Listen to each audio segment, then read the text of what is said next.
60 నుంచి 70 కేజీల మధ్యలో ఉండేవాళ్ళు వెయిట్ గెయిన్ చేస్తూ మజిల్ బిల్డింగ్ చేయడానికి సో మీకు కావాల్సిన డైట్ అయితే నేను రాసుకొని వచ్చాను.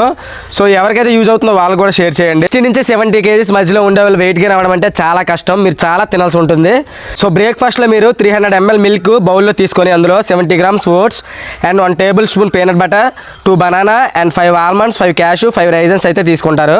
11 గంటలకి మిడ్ మార్నింగ్ స్నాక్ అయితే మీరు 2 బ్రెడ్ విత్ పీనట్ బటర్ తీసుకుంటారు 1 టేబుల్ స్పూన్. అండ్ లంచ్కి వచ్చేసరికి మీరు 250 grams రైస్ తీసుకుంటారు. దీంతో పాటు 250 grams చికెన్ అండ్ 1 కప్పుడు మిక్స్డ్ వెజిటేబుల్స్. సో ఇందులో మీరు వెజిటేబుల్స్ అన్నీ ఎన్నైనా వేసుకోవచ్చు. సో దీంతో పాటు 100 grams కర్డ్ అయితే తీసుకుంటారు.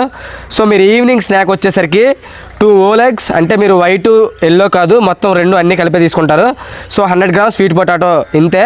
సో పోస్ట్ వర్కౌట్ మీరు జిమ్ ఎప్పుడైతే చేసి వస్తారో అప్పుడైతే మీకు 1 scoop వే ప్రోటీన్.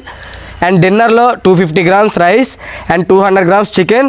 ఒకవేళ చికెన్ తినలేకపోతే కనుక 150 grams పన్నీర్ తీసుకోండి. 1 కప్ మిక్స్డ్ వెజిటేబుల్స్ అయితే తీసుకుంటారు.